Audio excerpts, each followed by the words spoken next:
Amigos, buenas noches. La 1:44 de la madrugada del lunes. La jornada en la SER no ha terminado. La jornada en la SER continúa. Aquí se trabaja 24 horas al día. Terminó el señor Botines con el deporte, eso sí, pero la jornada en la SER no termina nunca. Y trabajamos todos al pie del cañón y se cubren 24 horas de emisión. Es decir, que continuamos con toda la cadena SER pendientes de enigmas.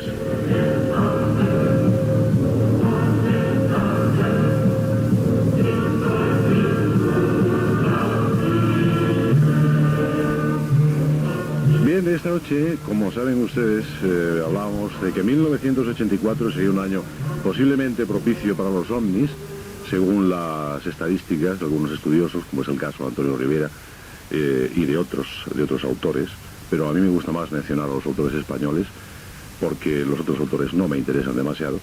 Y Antonio Rivera sí trabajó mucho sobre esto y estamos todos pendientes a ver si efectivamente en 1984 va a haber ovnis o no va a haber, por aquello de la oposición con Marte. Lo tendremos muy cerca, astronómicamente muy cerca, aunque lógicamente muy lejos en kilómetros. A millones de la Tierra estará. Pero, sin embargo, estará cercano a nosotros astronómicamente, de tal forma que podremos hacer una pequeña estadística, aunque sea, y ver si efectivamente hay o no hay, o más ovnis o menos ovnis que otros años. También tendremos, si es posible, pues haremos a lo mejor algún cuento de terror, si nos da tiempo a ello, y estará Miguel Hernán hablándonos de las religiones.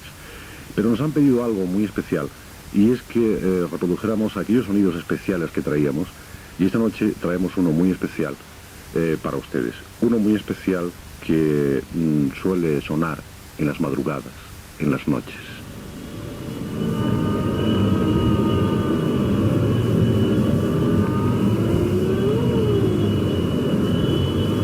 Les vamos a poner a ustedes un sonido que al menos para nosotros es realmente espeluznante. Es un sonido típico de la madrugada y de las noches de luna.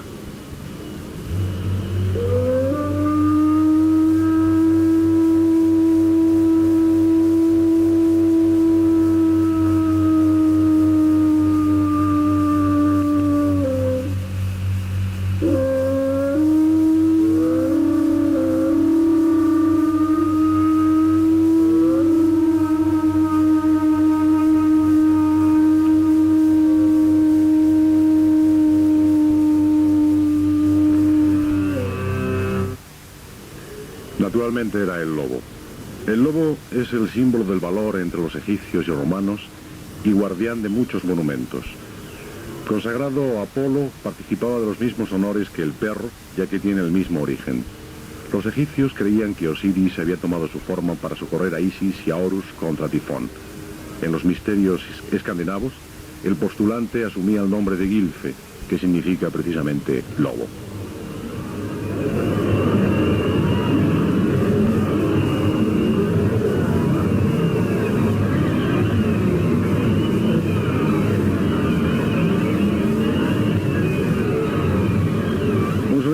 Espectacular, muy curioso, y que, bueno, pues buscaremos otros para radiarlos algún que otro domingo, porque entendemos que a estas horas de la madrugada son sonidos que realmente impresionan.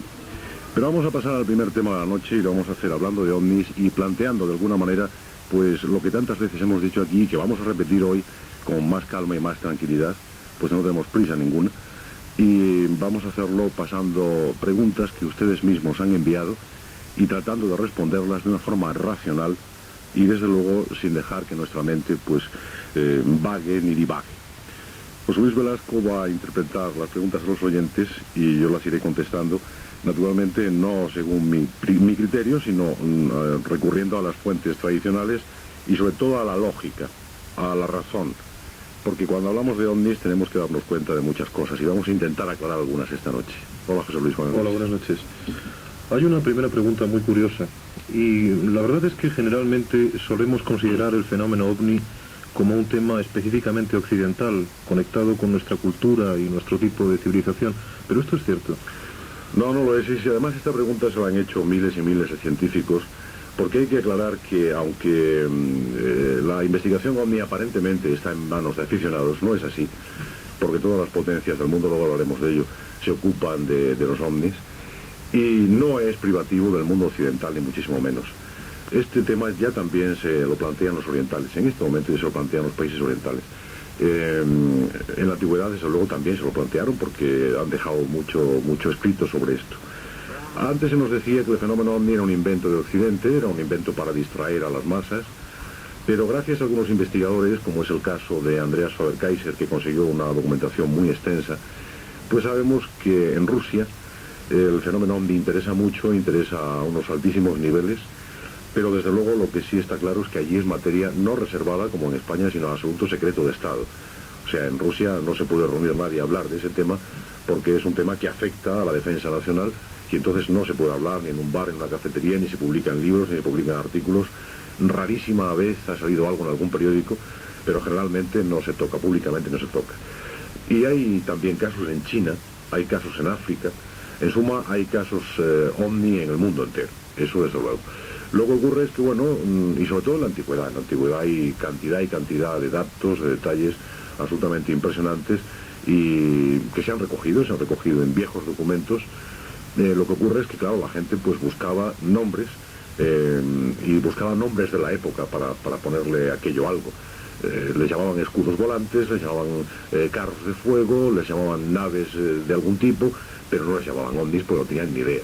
Y muchos de aquellos avistamientos, lo que se ocurrió es que se divinizaron y entonces se pensaba pues que era el dios tal o la diosa cual que bajaba a la tierra. En la propia Biblia se recogen infinidad de posibilidades ufológicas que se quedan ahí en meras posibilidades, pero esas luces, esos rayos que bajan suavemente, en fin, hay una entidad, Miguel Hernán podría en algún momento hablarnos de ello, que son los tronos, y que cuando descienden a la tierra, pues esos tronos son una especie de seres de luz, y son unos seres en forma de nube, que se quedaban quietos en la cima de un monte, o sea que ya en las viejas escrituras, pues ya se habla de estos avistamientos. Lo que ocurre es que al desconocerlo completamente, bueno, pues se le ponía otro nombre. Nunca se podía suponer que eran visitas, o que pudieran ser eventuales visitas de otras civilizaciones, sino simplemente se deificaba y nada más. Bien, entonces habrá que suponer que los ovnis existen. Pero, ¿qué son en realidad? ¿Naves extraterrestres? ¿Algún otro tipo de fenómeno? ¿Qué son los ovnis? Bueno, habría que hacerse preguntas muy importantes al respecto. ¿Existen o no existen los ovnis? En primer lugar, hay que ser absolutamente racionalista, absolutamente pragmático, que yo creo que es la única postura seria y que puede proporcionarnos respuestas lógicas. Y la respuesta a esta pregunta, pues es absolutamente afirmativa. Sí, existen los ovnis. Ahora, tú me preguntas que qué son. Bueno, pues no lo sé, pero su existencia es indiscutible. Pero si no queremos perder los papeles, hemos de decir que ovni es todo aquello que vuela. Esto es un tópico, un lugar común, lo sé, pero hay que repetirlo una vez más. Ovni es todo aquello que vuela y que no puede ser identificado. ¿Qué cosas pueden ser esas? Pues muchas. Desde nubes de tormenta, que son curiosamente captadas por los radares, y que, bueno, pues que te dan la impresión de un cuerpo sólido, aunque no lo son, pero bueno, ahí están. Tan es así que algunos autores pues han dicho que pilotos de líneas comerciales y pilotos militares han hablado pues de ovnis de 3 y 4 kilómetros de diámetro. Lógicamente era simplemente una nube de tormenta que estaba captando el radar de a bordo y que confirmaba a lo mejor un radar de tierra, pero en ningún caso podía ser, ¿no? Entonces esas nubes se captan al radar y te dan la sensación de que es algo sólido sin serlo. También, pues, a la Tierra caen cuerpos celestes que, bueno, son meteoritos, son mayores o menores, pero que caen constantemente. Sabemos que caen a cientos de miles prácticamente al día. Al cabo del año, pues, caen millones de meteoritos, algunos grandes, y han dejado grandes huellas. También esas luces misteriosas pueden ser simplemente aviones que, por las circunstancias que sea, pues no llevan las señales legales de identificación. Para las Fuerzas Armadas de todo el mundo, los ovnis existen, eso está claro. Porque además ellos los han captado y saben diferenciar de una nube de tormenta, de un meteorito. Los han captado una y mil veces y los seguirán captando. Porque desde un punto de vista científico tenemos ya que aceptar que el fenómeno ovni existe, eso está claro. Y además no puede discutirse a riesgo de caer en la más absoluta tontería. Pero mucho más tonto es asegurar a ultranza que eso que cruza impunemente nuestros cielos, pues sean naves procedentes de otros mundos. Yo cuando oigo decir una cosa así, siento vergüenza ajena y vergüenza propia. No se puede decir todo absolutamente todo, pues son naves desconocidas. Antonio Rivera, que es un hombre muy sensato, nos dice que un 10% de los fenómenos supuestamente ufológicos, de cada 100 casos, solamente 10 quedan sin descubrir. O sea que 90 tienen causas naturales y 10 quedan sin descubrir. Pero que eventualmente muchos de esos 10 podrían ser también descubiertos. Que no lo conozcamos es otra cosa. Hay muchas posibilidades de que esos ovnis pues no sean más que un fenómeno de tipo físico que se desarrolla en la atmósfera y del que desconocemos todos los pormenores. Pero eso es posible, solamente posible, y en cualquier momento además se puede resolver esa incógnita o alguna de esas incógnitas, y todo quede aclarado para siempre o no quede aclarado. Pero yo creo que por encima de nuestras cabezas pues hay otras formas de vida. Eso lo defendía mucho Salvador Freixedo. Defendía que podía haber unas formas energéticas cuasi inteligentes que adoptaran formas extrañas, se desplazaran, se movieran, que tuvieran incluso una supuesta respuesta a determinados estímulos lumínicos desde la Tierra, como podrían ser luces, flashes, yo qué sé. Pues entonces a lo mejor esas luces respondían, ¿no? Todo lo demás, pues yo creo que, y esto de Freixedo, sin duda ninguna, también es un proceso imaginativo, absolutamente imaginativo, pero representaría adentrarnos en el puro terreno de la ciencia ficción y de la especulación. Y si estamos donde estamos, si hemos conseguido tantos y tantos avances tecnológicos, pues se debe a que nuestros científicos, los llamados sabios, han analizado cada uno de sus descubrimientos hasta la saciedad. Entonces, lo que hay que insistir es en ello, que estos señores lo están haciendo. No nos lo van a contar, en definitiva, en qué consiste su investigación. ¿Por qué no lo van a hacer? Bueno, pues porque los ovnis, o esas luces, o lo que sean, pues de alguna forma atentan a la seguridad nacional. Están atentando a la seguridad de nuestro espacio aéreo. Entonces eso, lógicamente, tiene que estar en donde está. Y la investigación tiene que llevarse a esos niveles oficiales. La investigación alta, la seria, tiene que llevarse a esos niveles. Entonces, bueno, un aficionado, un dominguero, dicho sea esto, sin ánimo peyorativo y con la mejor buena fe, que sale al campo con su cámara dispuesta a captarlo todo, bueno, pues este hombre con una simple cámara, unos prismáticos, y aunque lleve películas infrarrojas y las que quiera, pues ¿qué va a descubrir si no tenemos tecnología ninguna? Si no la hay a niveles altos, ¿cómo la va a haber para investigar otras cosas? ¿Cómo la va a haber para investigar esto? O sea, esa investigación tiene que estar en donde está, en las Fuerzas Armadas o en determinados grupos científicos con grandes fondos, con una economía fabulosa para poder hacer frente a una investigación muy, muy compleja, muy complicada. Bien, hablando de ciencia, sabemos, no demasiado bien, pero al fin y al cabo sabemos, que la ciencia tiene una serie de métodos para identificar o definir un fenómeno de cualquier tipo. ¿Podríamos conocer un poco mejor ese tipo de métodos? Y por otra parte, y sobre todo, claro, ¿podemos saber qué métodos emplea la ciencia, si es que emplea alguno, respecto al fenómeno OVNI? Bueno, yo no sé, no podría contestar con exactitud. Lo que sí creo que debíamos hacer es marcar algo que está o que debería estar al alcance de todo el mundo, y es los métodos de investigación. No podemos fiarnos de cualquier caso OVNI que nos cuentan, aunque nos digan lo he investigado a fondo, porque el testimonio o el valor de esos testimonios, lamentándolo mucho, tiene que ser discutible. No podemos aceptar, un señor viene y me dice, he visto un ovni. Bueno, pues no tiene valor ninguno. Me parece que hay una frase latina, y eso es muy pedante decirlo, eso de testum unum, testum nullum. O sea que un testigo es un testigo nulo, no sirve para nada. Entonces, teníamos que ir por ahí, porque mira, cuando alguien descubre algo en el mundo científico, sea lo que sea, un medicamento, un virus, una fórmula matemática, sea lo que sea, lo primero que hace, generalmente, es comunicarlo a la comunidad científica del mundo. Creo que he encontrado esto. Y entonces en todos los laboratorios del mundo se intenta repetir ese experimento. De tal manera que los demás científicos lo confirman o lo niegan. La paternidad del descubrimiento queda lógicamente para quien lo descubrió en sí. Pero los demás lo confirman. Porque ese es el único sistema que hay. ¿Qué se hace científicamente cuando se va a analizar algo? Pues lo que se hace es, en el laboratorio, sea el laboratorio que sea, químico, físico, me da igual, es el proceso de repetición. Repetir una y otra vez el proceso de investigación, a ver si se repiten los mismos resultados. Y cuando efectivamente vemos que se repiten los resultados, entonces ya empezamos a conocer la mecánica del fenómeno. Y ese es el sistema científico. Entonces esta es la única forma que se puede hacer. Cuando toda la comunidad científica está enterada de un fenómeno, se emprende, yo creo que una tremenda lucha a través de la cual se obtiene la luz o se desecha el experimento. Otras veces los científicos, la verdad es que trabajan en el más absoluto secreto y solo comunican sus hallazgos cuando están seguros, completamente seguros, de la veracidad de su investigación. Cuando es algo muy arriesgado o algo que va a romper de alguna manera los esquemas de la ciencia. Así ha sido siempre. Entonces los ovnis, como fenómeno físico, han interesado a la mayoría de los astrónomos del mundo, a los científicos que trabajan para las grandes potencias. Pero la verdad es que poco a poco se han ido desanimando, porque no han obtenido ningún resultado, o resultados muy canijos, muy pobres. Entonces no pueden continuar, no se pueden seguir entregando fondos, valga la redundancia, a fondo perdido, cuando ese fenómeno está existiendo desde la más remota antigüedad y no se ha llegado a ninguna conclusión. Por lo tanto, se emprende una investigación y se suele abandonar por aburrimiento. Y lo vemos como la mayoría de los investigadores, no ya los oficiales, sino los privados, van abandonando el tema. Llega un punto en que lo empiezan a abandonar porque no descubren nada. Entonces se cansan. Y las pruebas que hay también hay que reconocer que no son totalmente fiables.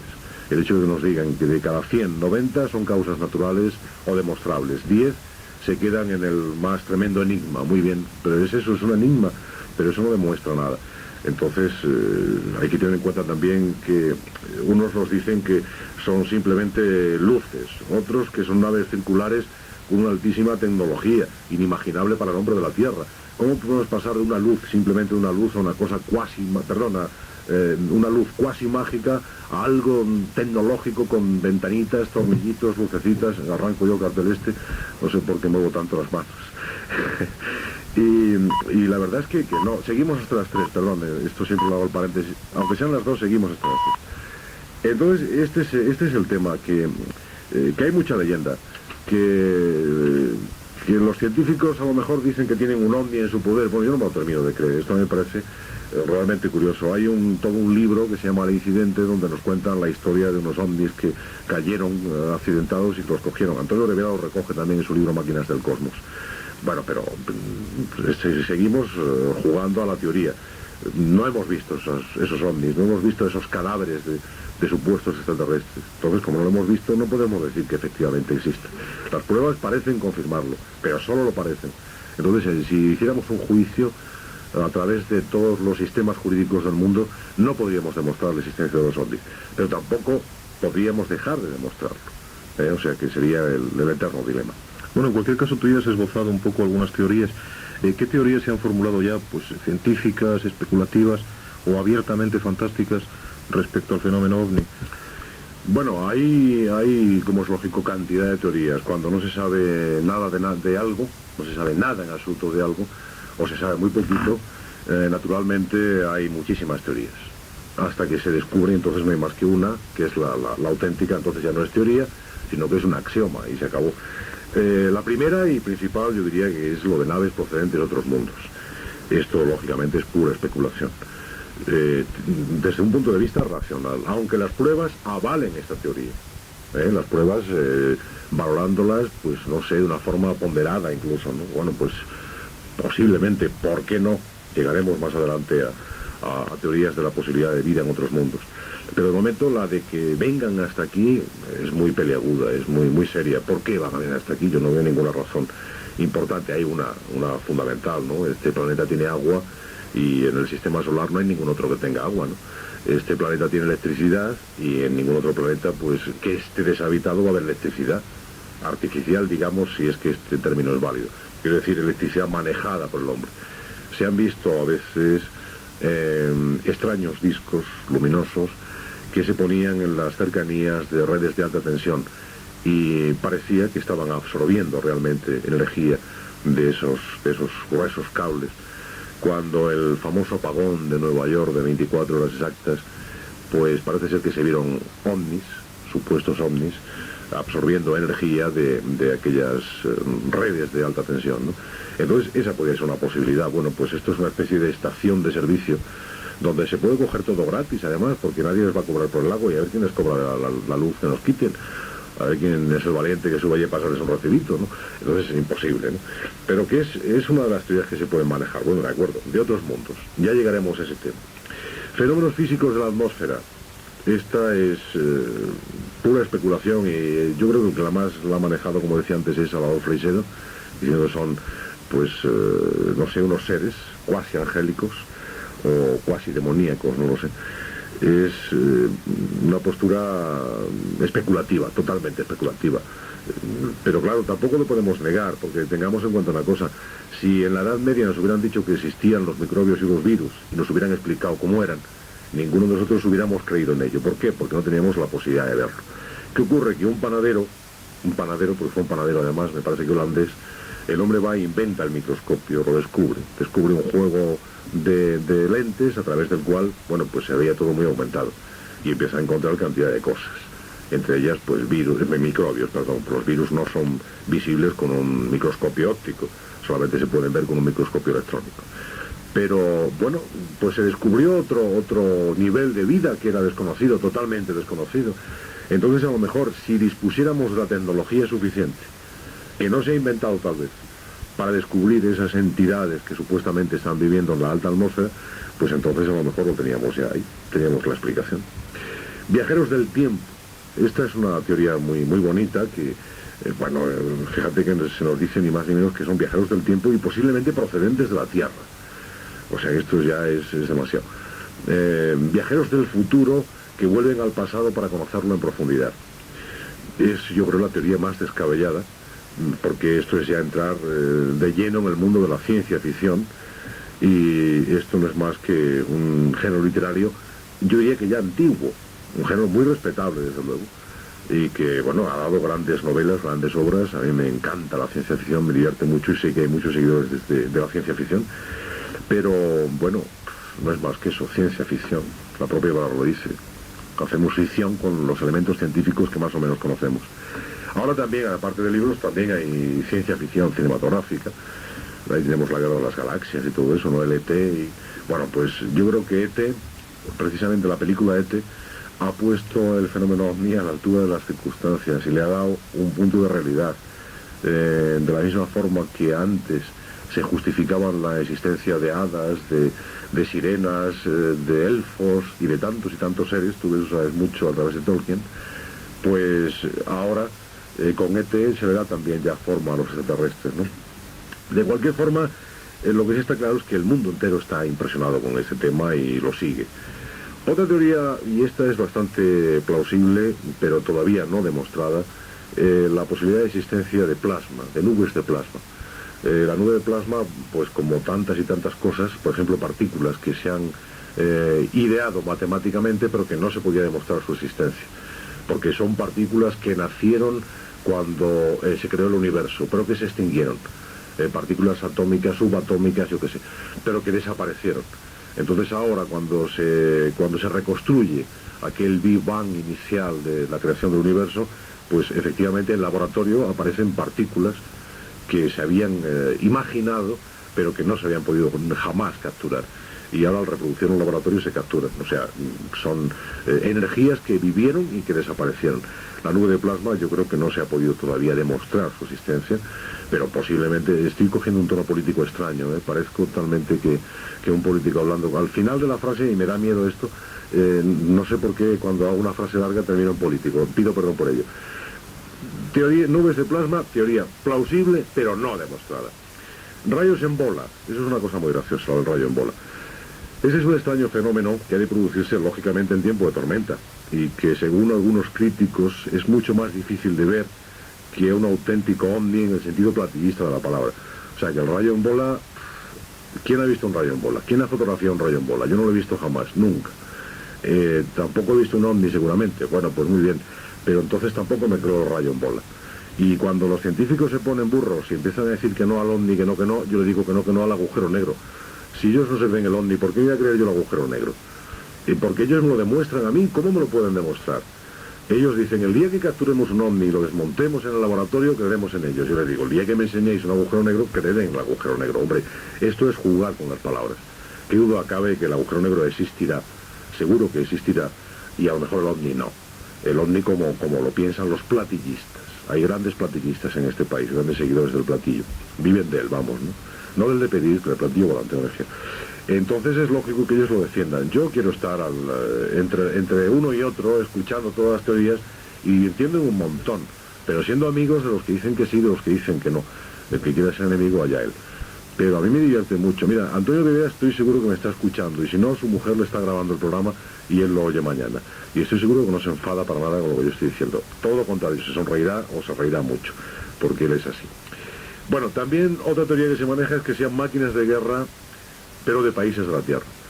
Esta teoría es bastante seria, no hay que echarla a saco roto, y estamos seguros, yo por lo menos estoy seguro, de que tanto rusos como americanos han intentado alguna vez, y lo siguen intentando, tal vez, para mí ya lo hayan conseguido ya, la construcción de máquinas voladoras de las características del OVNI, es decir, de tipo circular, y un sistema de desplazamiento basado en la gravedad o en la antigravedad, que serían las dos fuerzas a manejar. Y no olvidemos que lo circular es lo que mejor vuela. Si un niño intenta hacer un avión de papel, de madera, de lo que sea, le resultará muy difícil hasta que aquello vuele. Pero si coge un simple disco, no disco musical, no puede ser una pena al precio que están, aunque algunos son para tirarlos, la verdad es esta, ¿no? Pero un disco de cartón simplemente y lo lanza al aire, pues se dará cuenta que llega a una tremenda distancia, que planea perfectamente, que va girando sobre sí mismo, que tiene un vuelo perfectamente regular hasta que pierde su impulso y que además alcanza una tremenda distancia. Entonces el sistema circular es mucho más lógico para volar que un avión, eso está claro, que un avión con las características actuales. De la misma manera que las ondas hertzianas que descubre Marconi, pues es un sistema arcaico de transmisión, y Marconi, que yo creo que descubrió el rayo láser, pues si hubiera puesto en marcha el rayo láser en vez de las ondas hertzianas, hoy día estaríamos emitiendo radio por rayo láser, que sería muchísimo mejor técnicamente, con más calidad, con más posibilidad de canales y sobre todo con más posibilidad de perfección a través del rayo láser que de la onda hertziana. Entonces, al intentar el hombre volar, lo intenta todo, pero claro, no cae en lo circular, y lo circular es lo que mejor vuela, eso está claro.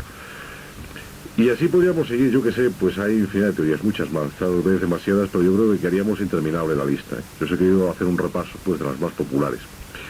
De todas formas, y mientras los científicos callan y callan porque no pueden demostrar nada, algunos han querido desautorizar el fenómeno y han caído, ya hoy día caen en el ridículo. Ya nadie se plantea seriamente que los ovnis no existen en el sentido físico de la palabra. Lo que sí se pueden discutir son las teorías. Pero tampoco se puede aceptar a pie juntillas lo que nos cuentan los escritores de estos temas. O sea, hay que ser ponderados. Y como dice Miguel Arna muchas veces, el respeto tremendo que se le tiene en este país a la letra impresa. La letra impresa no tiene tanto valor, se puede mentir tranquilamente y se puede fabular con letra impresa. O sea, que no solamente se miente hablando, sino también escribiendo. Entonces, hay muchos que cuentan la verdad y hay muchos que mienten. Entonces estamos en un tremendo enigma, con el fenómeno OVNI se está en un tremendo enigma. ¿Cuándo se va a descubrir? Yo no lo sé. Honradamente creo que nunca. Honradamente yo creo que ninguno de los que estamos aquí vamos a descubrir jamás si efectivamente son naves de otros mundos o no lo son. O si es un fenómeno puramente físico que está ahí nada más, un fenómeno cualquiera de la atmósfera. No lo podemos demostrar. Bueno, lo cierto, perdón, es que efectivamente no sabemos lo que es el OVNI. Pero el hecho de dedicarse en una u otra medida, cada cual dentro de sus posibilidades, a su estudio, a su seguimiento, ¿es una pérdida de tiempo o puede reportarnos algún tipo de ventajas? Bueno, hay gente que, hombre, no te voy a decir que sean millonarios, pero que desde luego han ganado muchísimo dinero con los ovnis. O sea que ventajas algunos sí se las reportan. Eso está claro. Hay gente que no se ha enriquecido, excepto 2 o 3 autores en el mundo que sí han ganado mucho dinero y que lo siguen ganando, como es el caso de von Däniken, ¿no? Que bueno, ha vendido 50 y tantos millones o 60 millones de libros. Entonces, lógicamente, es un hombre muy envidiado. En cuanto se habla de Däniken, todo el mundo saca el cuchillo de matar y va por él, a ver si le puede destrozar como sea, porque chincha, ¿no? Eso de que un señor venda 60 millones de libros, eso, vamos, eso destroza el alma a cualquiera. No sé, quitando a Vizcaíno Casas, yo creo que a los demás les tiene que sentar como un tiro. Porque Vizcaíno debe vender por ahí aproximadamente, ¿no? Entonces a los demás les sienta muy mal. Pero Däniken ha sido un hombre que se lo ha montado muy bien porque yo diría que Däniken es una especie como tu Tolkien famoso, que se ha inventado las cosas y se ha inventado una mitología, se ha inventado toda una mitología platillista y una mitología de guerra galáctica. Entonces el campo de batalla era la Tierra y venían de otros mundos a luchar al nuestro, y encuentra cualquier piedra redonda que encuentra enseguida y dice, mira, aquí tengo la prueba. Bueno, pues Däniken le pasa un poco como a otros autores de ficción que han abierto los ojos a mucha gente, que les han hecho caer en un tema que ellos no se habían preocupado jamás, ¿no? Entonces, ¿qué ocurre? Pues que chavales que empiezan a leer a Däniken y se entusiasman y se creen todo lo que cuenta Däniken, cuando tienen un par de años más, dicen, bueno, este tío es un rollo, este tío es un cara. Pero dejan nada ni que, pero ya tienen ese gusanillo de la inquietud. Entonces hay una cosecha muy importante que se puede recoger cuando se analiza el fenómeno OVNI, pues que es, por ejemplo, nos interesamos inmediatamente por astronomía. ¿De dónde pueden venir? Entonces empezamos a especular sobre las grandes distancias del espacio. Y empezamos a especular con eso. Empezamos a conocer el sistema solar. Empezamos a conocer no solamente ya los planetas, sino que empezamos a interesarnos por satélites que supuestamente pudieran ser artificiales. Empezamos a darle vueltas a las cosas. Caemos en filosofías. Nos interesa la medicina, nos interesa la psicología. Nos empiezan a interesar tal cantidad de temas que, lógicamente, las gentes normales, porque hay mucho loco del OVNI, esto está claro. Mucho, cuando digo mucho, son unos cuantos, ¿no? Son, no sé, un porcentaje bajo de la población. Hay mucho interesado, mucho curioso, pero gentes normales. Y luego están los alucinados, los supuestos contactados, con todos los respetos. Y los alucinados, para los que todo es un OVNI, todo. Una nube, una luz, un rayo, una linterna a la lejanía, un coche, todo es un OVNI, todo es OVNI. ¿Por qué? Pues les gusta, se divierten con eso. Y entonces esto sí, yo creo que hace un poco de daño a la juventud, le hace un poco de daño. No, lo que hay que hacer simplemente es ir dando de lado a las cosas que no interesan y quedándonos con las cosas trascendentales, las cosas importantes. Y hay grupos de chavales fantásticos que han aprendido astronomía, que han aprendido matemáticas, que han aprendido geografía, que han aprendido montones de cosas y han empezado con el tema OVNI. Entonces, lógicamente, lo que sí les recomendamos es que busquen literatura seria, literatura que pueda de verdad aportarles algo. Bien, pues vamos a suponer que en esos planetas que podemos conocer mejor a través de la astronomía y de esas otras ciencias que como nos decías, pues son necesarias para hacer un estudio serio de los ovnis, existen seres, vamos a llamarlos así, inteligentes. Si de verdad existen, ¿qué grado de civilización, qué grado de cultura podrían tener? Bueno, la verdad es que antes de hacerme esta pregunta ya planteabas algo por el estilo, más o menos. La pregunta de si hay vida o no hay vida en otros planetas, creo yo, ¿no? Primero, si te parece, ¿no? Sí, cómo no. Entonces, la respuesta tiene que ser afirmativa también. Yo creo que tiene que ser afirmativa. Si hay millones y millones de estrellas repartidas por el firmamento en nuestra propia galaxia, pues yo creo que hay miles y miles de ellas, cientos de miles de ellas, que tienen las mismas características de nuestro Sol. Es lógico pensar que en alguna de ellas se ha podido repetir el milagro de la vida. Vida vegetal, vida animal, y también, ¿por qué no?, pues vida inteligente si ha habido tiempo para ello, ¿no? Científicos de gran talla, científicos serios, como es el caso de Carl Sagan y de otros muchos, pues admiten ya afortunadamente que infinidad de mundos pueden estar habitados por seres inteligentes. Esto es absolutamente científico, aquí ya no hay, aunque es especulación científica, pero es un campo absolutamente científico. ¿Por qué no va a haber vida en otros mundos? Yo creo que sí que tiene que haberlo. Está muy claro, si lo creen otros mucho más serios y más informados que yo. Lo que pasa es que es muy difícil que algunos planetas reúnan las mismas características que el nuestro, como son el agua, como es la atmósfera, la temperatura adecuada, más el tiempo suficiente para que la vida surja. Porque imaginemos que hay un planeta como el nuestro en cualquier punto de la galaxia. Bien, de acuerdo. Pero tendrá tiempo suficiente, su estrella, la estrella de la que vive, le dará tiempo suficiente para que la vida se genere allí. Supongamos que tiene que haber aire, tiene que haber agua, tiene que haber amoníaco, tiene que haber todo tipo de gases y tiene que haber además unas determinadas cargas eléctricas que generen la vida, ¿no? Que pongan la vida en marcha. Bien, pues entonces tenemos que pensar que sí, que por qué no va a pasar, si hay millones, cientos de miles de millones de posibilidades de que ocurra. Nuestro Sol es una estrella del tipo G, lo que significa que es una estrella de poca importancia, y tiene girando a su alrededor ni más ni menos que 9 planetas, y un 10º por descubrir, que parece ser que está muy cerquita del Sol, se acaba de descubrir ahora, uno muy chiquitito. La ciencia actual nos dice de manera contundente que cada una de las estrellas del firmamento, hay que fijarse muy bien en esto, cada una de las estrellas, y hay millones y millones, tienen asimismo una serie de planetas girando a su alrededor. Por lo tanto, es fácil teorizar al respecto y decir que al menos, en una primera hipótesis, todas las estrellas pueden tener uno o varios planetas habitados.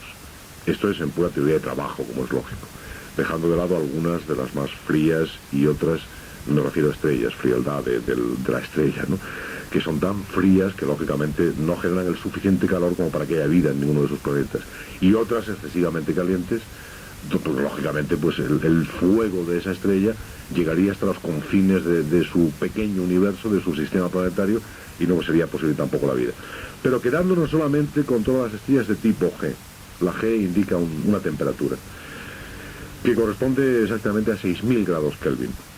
Pues tendremos millones y millones de estrellas absolutamente similares al Sol, por lo tanto con posibilidades estadísticas de contener vida.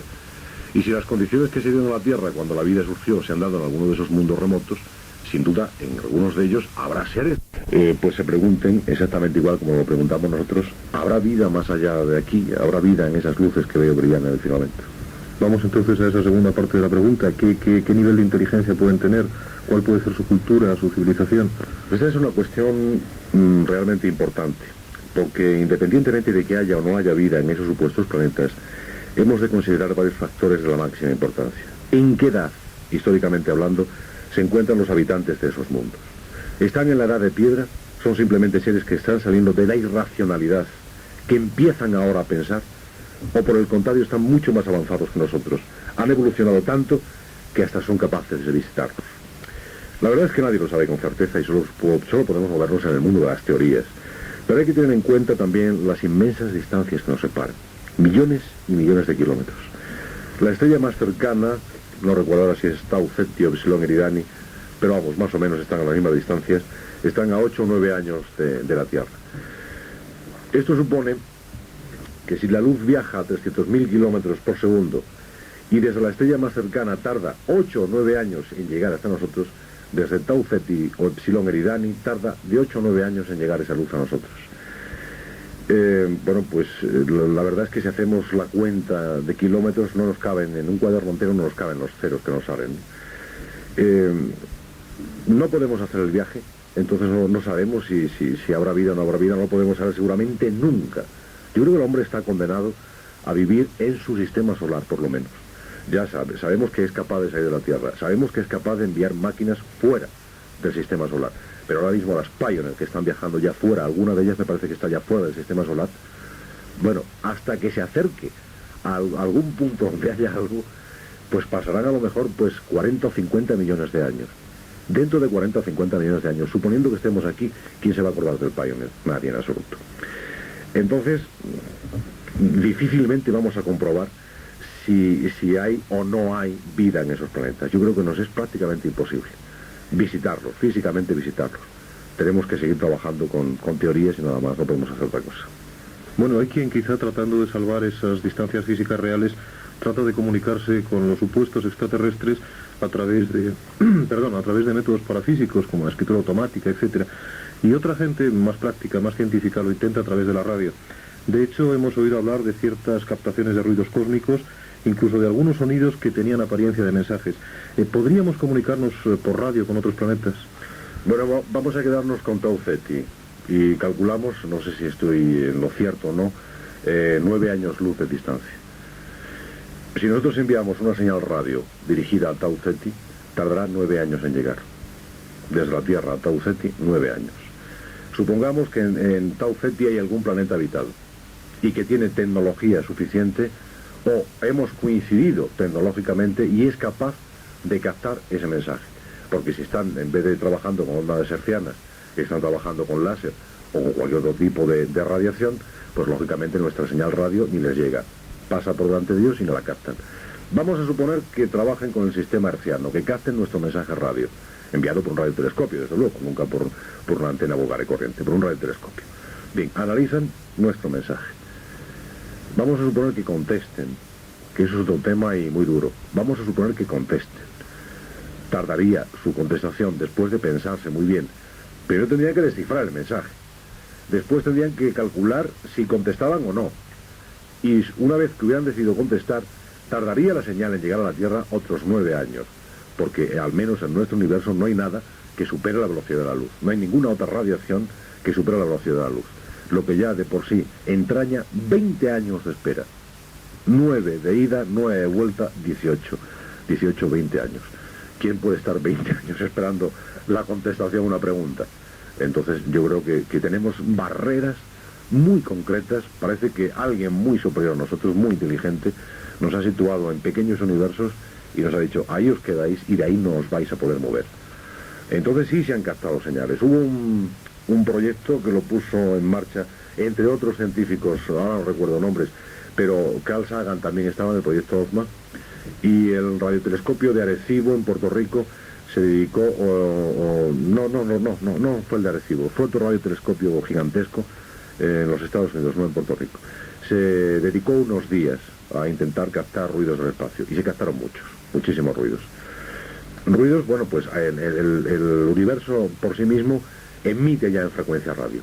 Emite en una serie de frecuencias, en 11 metros, emite radiaciones de centímetros, que son perfectamente captables por nuestras radios de la Tierra. Pero ¿qué ocurre? Bueno, pues que incluso algunos de ellos tienen impulsos que dan la sensación de continuidad y que nos pueden dar la impresión de un mensaje codificado o cifrado. Pero bueno, de pronto ese supuesto mensaje desaparece, ese ruido desaparece. Pero bueno, esto ya viene de 1934, que te quiero decir que no es de ayer el tema, ¿no? Hubo una oposición de Marte que incluso, pues, en un papel fotográfico especial que se conectó a un amplificador radio, pues incluso se dibujaba una cara casualmente, yo que sé, muchas cosas, ¿no? Son pormenores en los que iremos entrando poco a poco para ir contando a los oyentes. Pero la verdad es que no hay posibilidad. Eso con Tau Ceti, que es la estrella más cercana. Tau Ceti o Sinohydrian, insisto, no me acuerdo cuál es la que está más cercana, pero es igual. Tardaría 20 años el mensaje en llegar a nosotros de vuelta. Entonces imagínate a una estrella o a un planeta situado en el centro de la galaxia. Bueno, pues ¿para qué contarlo? Ya no hay que hacer números. No llegaría en la vida de la Tierra, no llegaría la respuesta, no daría tiempo. Así de fácil. Bien, yo te quería pedir algo que sé que no te gusta demasiado, pero te voy a pedir que aconsejes a quienes quieren dedicarse seriamente a estudiar el fenómeno OVNI, o simplemente pues a quienes nos interesamos por él y muchas veces no sabemos a qué atenernos en relación con todo lo que vemos, leemos y oímos. ¿Qué consejos podrías dar? Pues es muy difícil, porque mira, precisamente había una carta de Galicia donde de un instituto nos pedían precisamente esto. Nos pedían un esquema para montarse un estudio ufológico. Bueno, pues esto es muy comprometido, porque lo primero que hay que hacer es ser muy racionalista.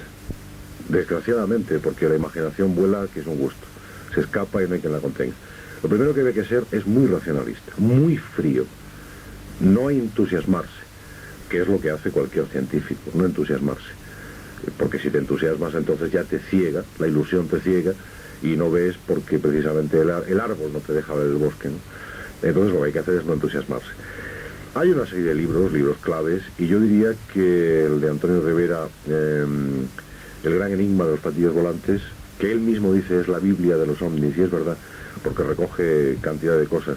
Hay alguien que conoce también Miguel Hernán, que es Dayan, en Barcelona, que escribió Platillos volantes en la antigüedad. Hay una serie de libros básicos donde se nos plantean los grandes enigmas, nunca las soluciones.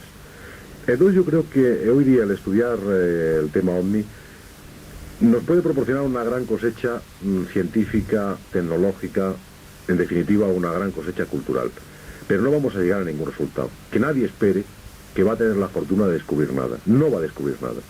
Lo único que va a hacer es acumular casuística, coleccionar fotografías, cargarse de libros, de diapositivas, de infinidad de material que ya hay publicado en revistas, en libros, e incluso hay un material ahora que yo, como no estoy en línea de denuncia, no voy a denunciarlo, pero que se están vendiendo supuestas documentaciones secretas ufológicas. Eso tiene mucha gracia porque se vende a un buen precio. A mí me han ofrecido, por ser yo quien soy, me lo han ofrecido por 100.000 pesetas. Yo le enseñé que ya la tenía, vamos, que no era tan secreta, que eso era una broma, ¿no? Bueno, pues era simplemente los resultados de unas sesiones hipnópticas con determinados contactados. Bueno, pues entonces lo que tienen que hacer es ser muy racionalistas, nada más, y marcarse un esquema como si fueran a investigar cualquier otra cosa. ¿Qué tipos de ovnis se dice que ha habido? La tipología es muy curiosa. Este cartelón a mí me da un disgusto, A mí me da un disgusto este cartelón, ¿verdad? Es que me han puesto un cartelón grande aquí en el micrófono y hace mucho ruido. Marcarse un esquema absolutamente científico. ¿Qué puede ser? ¿Desde qué época se está hablando de este fenómeno? Retroceder en la historia, retroceder en el tiempo, valorar los autores modernos y sobre todo darse cuenta de que estamos trabajando en un mundo de fantasía, en un mundo de ilusiones, y que el ovni es un poco, pues, el hada de nuestros tiempos. Que en la Edad Media, pues, toda luz que se veía sobre un árbol era una aparición mariana. era la Virgen María que se parecía, o era un ángel que anunciaba algo. Y en estos tiempos, en una época absolutamente tecnológica, pues lógicamente tienen que ser naves procedentes del espacio. Entonces que se lo planteen así, con una tremenda frialdad. Y podrán pues avanzar en otros campos, pero no descubrirán nada sobre los ovnis. ¿Qué más tienes? Pues nada más, yo te podría decir alguna cosilla, pero Pues adelante.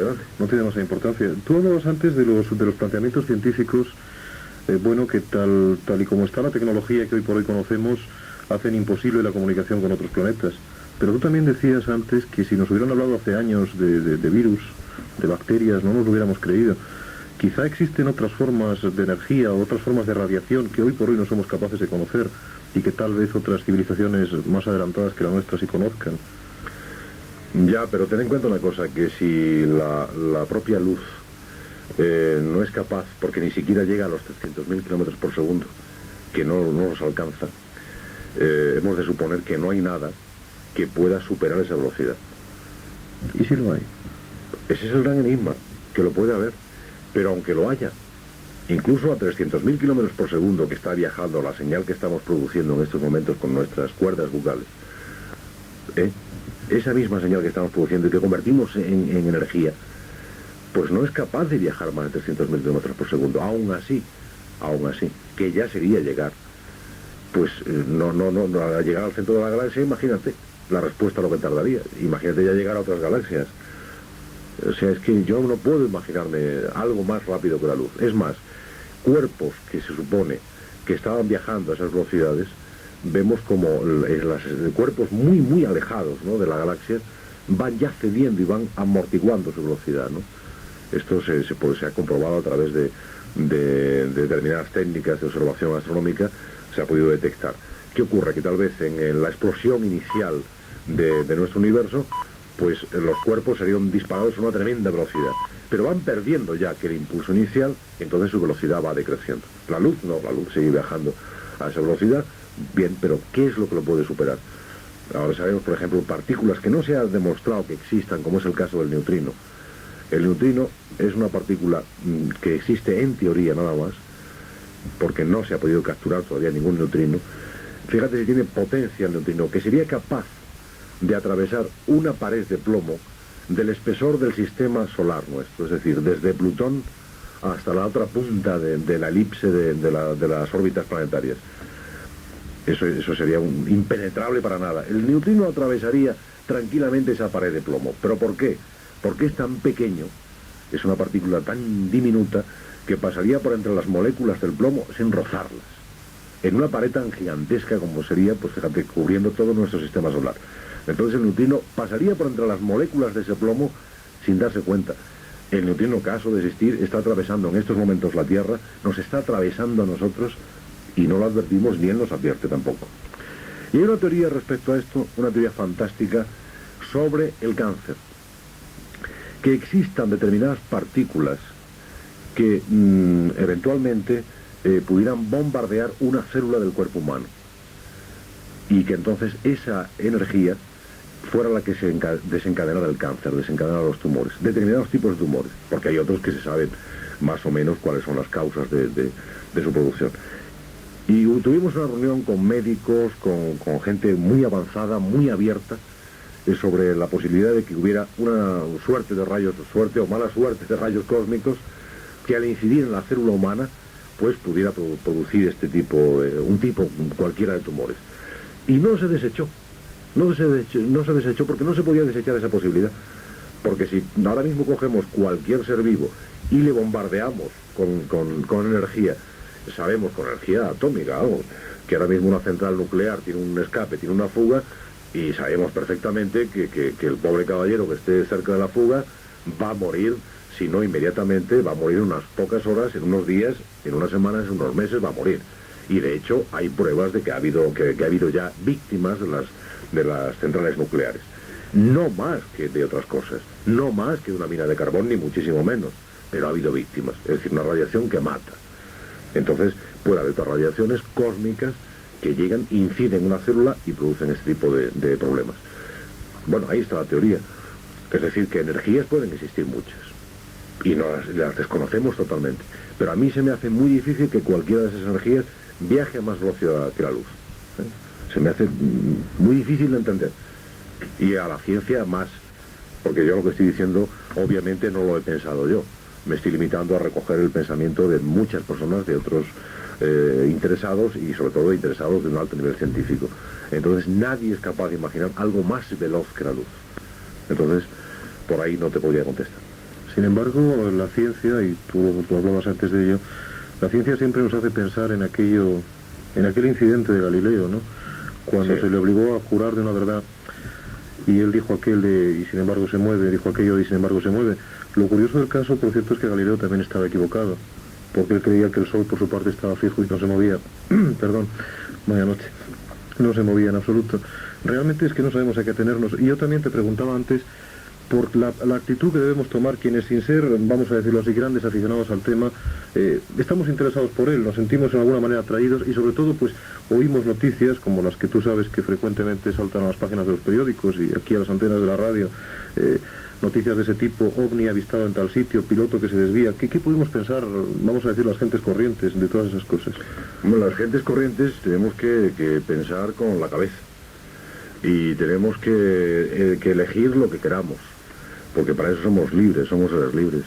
Entonces podemos pensar, pues desde que son ovnis, que vienen de Marte tranquilamente a visitarnos, y si somos felices con ello, ¿por qué no lo vamos a pensar? Lo que a mí no me parece bien es que se publique un libro diciendo que eso es así. Hay que poner una franja en el libro que diga ciencia ficción o pensamiento del autor. El autor cree que, pero que no lo dé como dogma. Entonces cada cual que piense lo que quiera. La actitud de cada uno de nosotros debe ser absolutamente libre. Lo que ocurre es que si nos dejamos encandilar por el tema ovni, podemos entrar en un campo muy, muy, muy peligroso. Y hemos visto como muchas mentes se han desviado, desgraciadamente, por estas causas. Lo que ocurre, para mí al menos, es que no, el culpable no ha sido el tema ovni, sino que esas personas ya estaban predispuestas. O sea, que eran neuróticos, que ya tenían su neurosis. Y entonces buscaban un motivo, buscaban algo. Pero a mí, ¿qué más me da caer en un ovni o estar repartiendo propaganda de una secta por las calles o intentar vender a un dios cualquiera desesperadamente? Me da lo mismo. Yo creo que son neurosis todas. El señor que tiene una fe, que cree en algo, yo creo que no tiene que venderla para nada, no tiene que hacer proselitismo para nada. Si es feliz con ello, pues allá él, que viva su vida, que para eso es libre.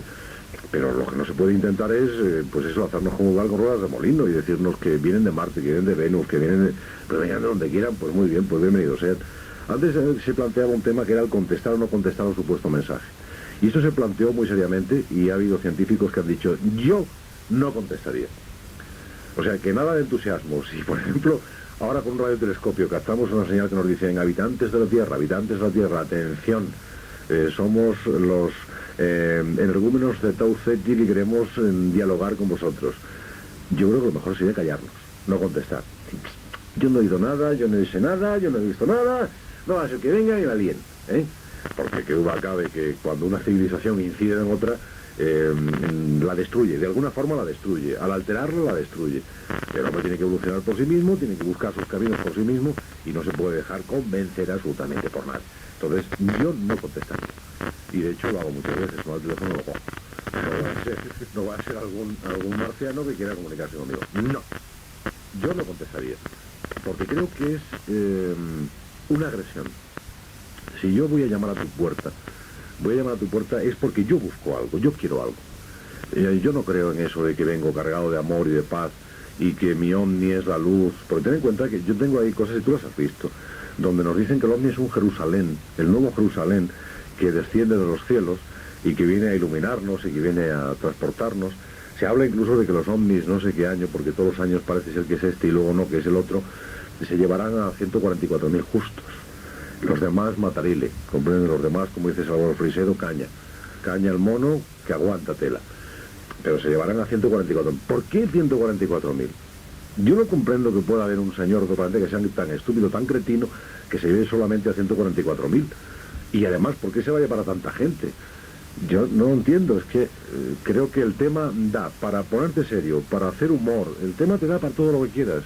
El tema ovni es riquísimo, es muy rico, es un tema que da gusto meterse en él, Pues mira, en este momento la bibliografía ufológica estará, sin exageraciones, estará en España, tanto editado quiero decir en español, perdón, tanto editado en Argentina, en la América Española, como en la propia España. Habrá alrededor de 7.500 libros dedicados al tema OVNI. Habrá alrededor de 700 y pico publicaciones mensuales, semanales, que se dedican al tema OVNI. Y hay gente tan honrada, como es el caso de Andreas Faber-Kaiser, que tuvo un mundo desconocido durante un montón de años, que cuando se acabó el tema dijo, se acabó, y lo dejo, porque ya no puedo decir más, ya no puedo contar más, tendría que empezar de nuevo y tendría que empezar a repetir. Y fue tan honesto que dejó la revista, que además era parte de su alma, y la dejó. Y tú sabes que seguidor de ustedes, pues cuando llegó un punto que ya no había nada más que contar, pues entonces también dejamos de hablar de esos temas. Se habla ahora, ¿por qué? Pues porque hay nuevos oyentes, porque hay otras personas que no nos oyeron la etapa anterior y les contamos cosas, pero eso sí, desde un punto de vista racional y frío, absolutamente frío. Que de vez en cuando entramos en la fantasía, para eso el programa se llama Enigmas, pero cuando comenzamos esta etapa y dijimos que iban a ser enigmas, les dijimos, a veces contaremos verdades y a veces contaremos mentiras. Serán ustedes los que tengan que decidir cuándo decimos verdad y cuándo decimos mentira. Y ese es el gran juego para mí. El juego importante es que son los oyentes, es el lector, es el interesado en suma quien tiene que descubrir dónde está la verdad y dónde está la mentira. Ese es el gran juego. Porque si le decimos ya dónde está la verdad y dónde está la mentira, hasta donde hemos llegado nosotros, yo creo que no tiene sentido la vida de los demás. Cada cual tiene que buscar por sí mismo. El problema es que tú antes comparabas, qué comparación, Dios mío, a Erich von Däniken con Tolkien. E incluso se podría haber comparado a otros autores con la salvedad de que son muy malos, pero también se les podría haber comparado. No, hombre, pero salvando las calidades. No, aparte de calidades, es que hay una gran diferencia, claro, que Tolkien nunca creyó que lo que él contaba fuera cierto, ni pretendió hacérselo creer a nadie. Pero el grave problema es que esta gente sí lo pretende. Pero ¿cómo no lo va a pretender? Pero tú dile a Däniken que no crea, ¿cómo no va a creer? Tú le dices a Däniken, ¿usted cree en los ovnis? Yo no he visto ninguno, porque él lo confiesa, yo no he visto nunca ninguno, pero sí creo en ellos. Pero ¿cómo no va a creer si es millonario gracias a los ovnis? ¿Cómo te puedes hacer millonario con una cosa que no existe? El hombre tiene que creer forzosamente. Claro, ¿cómo no va a creer? Yo te aseguro que Tolkien también hizo... Hombre, vete a Roma y pregunta al Papa si cree en Dios o no cree en Dios. ¿Qué te va a decir el Papa? ¿Qué te va a decir? Pues menudo exclusiva si me dice que no, verdaderamente. Claro. Sí. Pero tú te acuerdas del chiste aquel de los astronautas, ¿no? Sí. Pues vamos a contarlo para los oyentes. Unos astronautas van al espacio en un vuelo maravilloso de meses, al final vuelven a la Tierra y empiezan a visitar países del mundo. Llegan a Rusia y hablan con el que en ese momento quede vivo, de los ancianitos de Moscú, y le dice 100 millones, o 1.000, o 2.000, o 100.000 millones de rublos para que yo me calle. ¿Pero qué dice? ¿Por qué? Porque hemos estado en un viaje por el espacio y podemos demostrar que existe Dios. Y entonces, naturalmente, el ruso paga. Luego van a Roma y hablan con el Papa. Le dicen, tantos millones porque hemos estado en el espacio y podemos demostrar que no existe Dios. Y el Vaticano paga. Y llegan a Washington y hablan con el Reagan de turno y le dicen, tantos millones de dólares o cantamos, porque hemos descubierto que existe Dios. Y pues yo creo, si yo creo en Dios, ¿por qué os voy a pagar? No, pero es que es negro. Entonces este es el tema, ¿no? Que se puede especular infinito, se podemos estar toda la vida especulando. Entonces yo creo que seguiremos especulando otros domingos, porque el tema da para mucho, yo creo que es muy divertido, y sobre todo porque ponemos en marcha nuestra mente, que yo creo que en definitiva es lo que interesa.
la verdad es que hemos hablado mucho, son las 2:43 de la madrugada, hemos hablado mucho, pero había que contarlo y quedan muchas preguntas por plantearnos.